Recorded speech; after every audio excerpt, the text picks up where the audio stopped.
Welcome to Subramani. I'm going to take up a topic which I have spoken about earlier, but now I realize it's a very misunderstood kind of a topic. I'm talking of dividend investing. I was talking to a family which included a 84-year-old who was very active. His 60-year-old or 58, 59-year-old son. Son had not yet retired. That's why I'm saying he's not yet 60. So, and his 33-year-old grandson. Obviously, there is a younger son also, the four generations in that family living together. And so somehow they had got into this idea, they would talk about money at home, and they'd got into this idea that dividend investing is the way to go and everybody should do dividend investing. Now, then I realized that dividend investing is perhaps the most misunderstood part of investing. I've seen many places such families where the grandfather's idea just comes as it is to the son, and then it's just handed over from generation to generation without realizing that it is just one way of investing and it is not the be all and end all of investing. There are better things. Let me put it this way.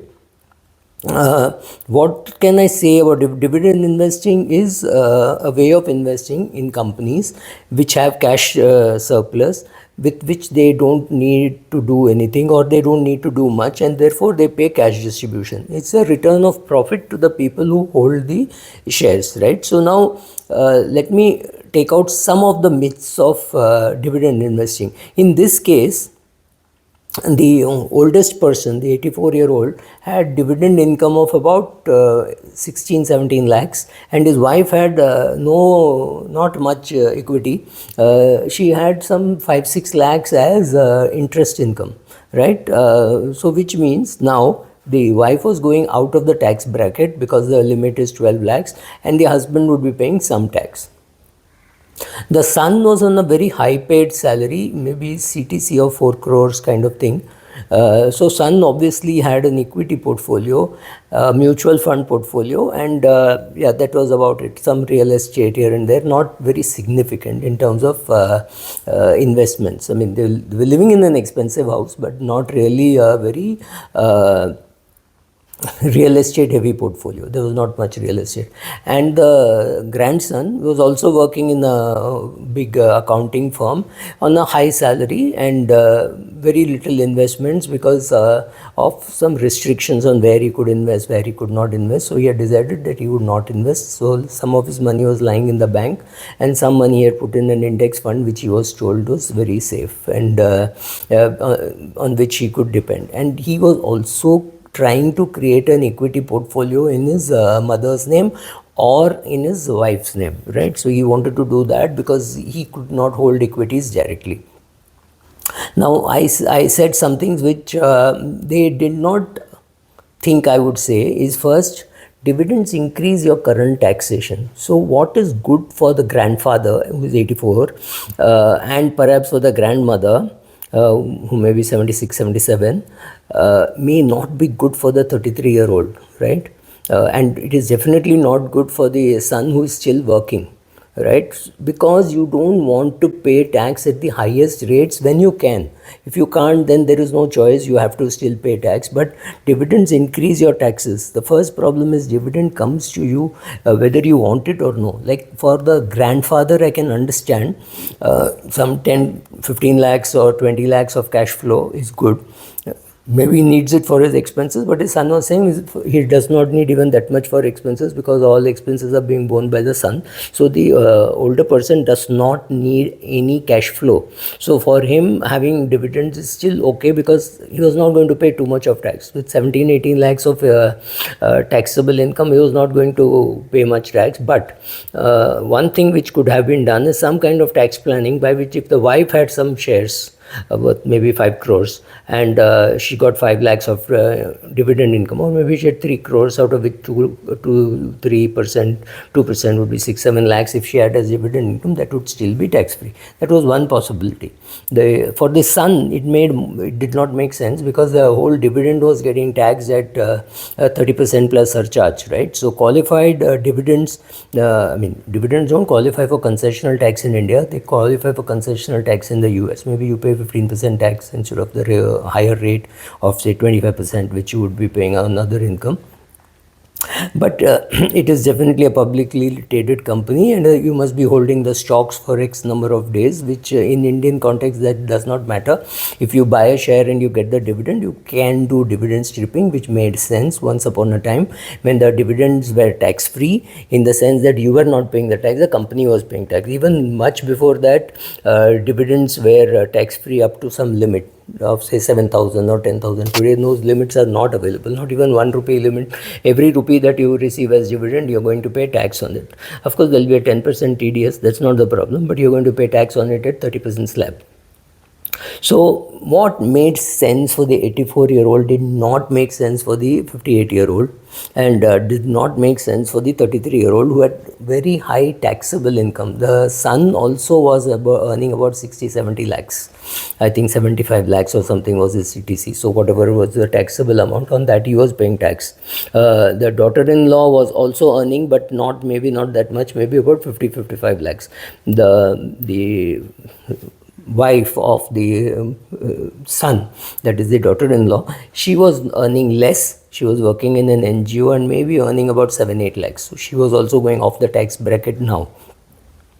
So if you are going to pay dividend tax, then remember that dividend way of investing is not the only thing, and dividends are a forced way of tax. You have to pay tax the day you receive it, or it is credited to your account, and the TDS is done and your 26AS reflects it. So there is no question of not paying tax on dividend. If you have dividends, you will pay tax, right? So is it better to pay tax on a yearly basis, or pay tax at the end of 20 years when you want to sell the share?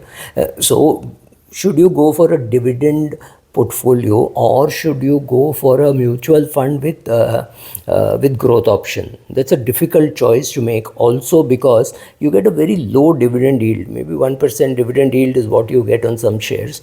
On say an MRF, it's a rounding of error.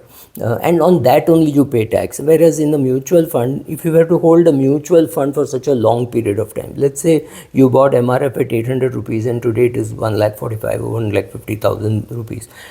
Every year you would have paid 1%, 1.5%, 2%, whatever as asset management charges, assuming the fund kept it for such a long time. So that way, the dividends that you're going to receive versus the cost that you're going to pay on the assets, right, on the AMC charges, you have to compare the two before you arrive at any conclusion. So also remember that dividends are not free money as people believe. It's not as bad as a mutual fund dividend, because mutual fund dividend straight goes away from your NAV. Whereas if a share is quoting at let's say 100 rupees and the company pays 3 rupees tax, 3 rupees dividend, technically next day the price should be 97, but it very quickly recovers to 100. So we become indifferent to the dividend, like Modigliani Miller said. We soon become indifferent to the dividend. So it doesn't really matter, but you have to consider that the money is coming out of the company, right? So if the company has 100 rupees worth of shares and they're paying you 3 rupees as dividend, suddenly it will only have 97. It is not coming out of thin air. It is coming out of your own money is being given back to you, because the company does not think that they need that money for maybe next few years, right? They have enough money to pay for the loan repayment, for their expansion, working capital, blah, blah, blah. All that is taken care of. Taxes have been paid. Now the surplus is being given to you. Perfectly all right, nothing wrong. But it is not free money. It is your money coming back to you. So don't think of it as, oh, I invested and I'm getting so much. Second, also look at the dividends in percentage terms and in absolute terms. I know a person who bought shares had bought some shares, and believe it or not, and I dare you not to laugh at it. I said, what shares do you buy? He said, I buy shares when they declare a dividend. I said, why? He says, when it declares a 40% dividend, I go and buy that share for 100 rupees because I know 40 rupees I'm going to get back as dividend alone. So I had to explain, no, dividends are paid on face value, not on market value. So there are people who don't know that, and they're managing other people's portfolio.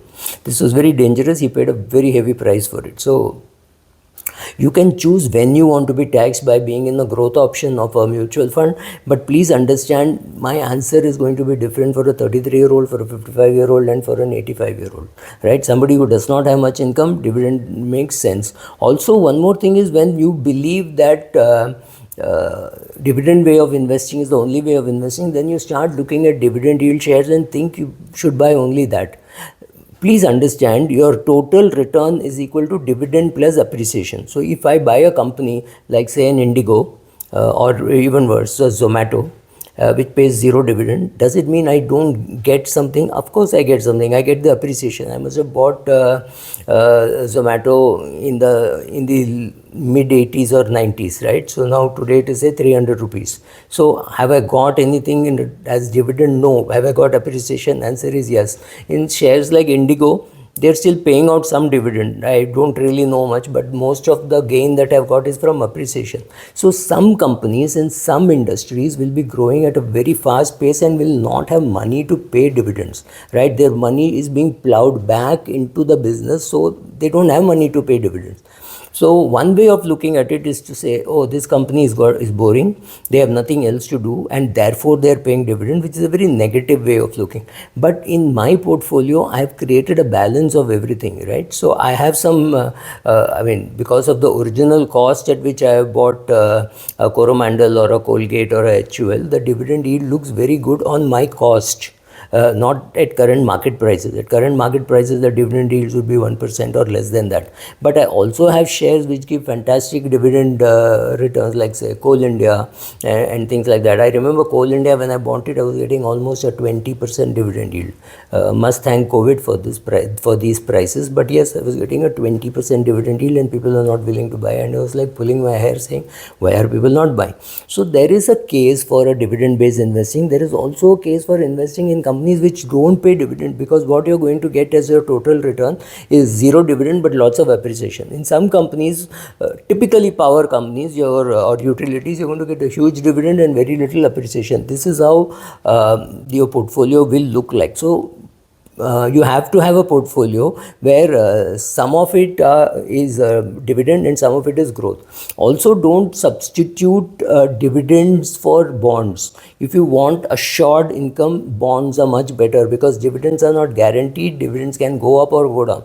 Now, companies like Procter & Gamble and Colgate have never reduced dividends, but I remember P&G at Procter & Gamble has skipped dividends in the past, maybe long past, but when the company did badly, it skipped dividend. You cannot afford for a retiree portfolio to have shares where there is a chance that some income may not come. So, right, don't treat these shares as bond substitutes. They are not. And dividends, when you get dividend, it means the company has lesser money to repay and lesser money for their own growth. Only companies which don't have any growth prospects or any need to invest more money, only they pay huge dividends. So please consider all this while creating your portfolio. You cannot have a dividend only portfolio. I have a portfolio which got a lot of dividends, but dividend yields may not be very sensible at current prices. But to me, it is still okay, because I need that cash flow for my day-to-day expenses. But I still have companies like Zomato which don't pay any dividend, and shares like Indigo which pay very little dividend. So you need a combination like that. Thank you.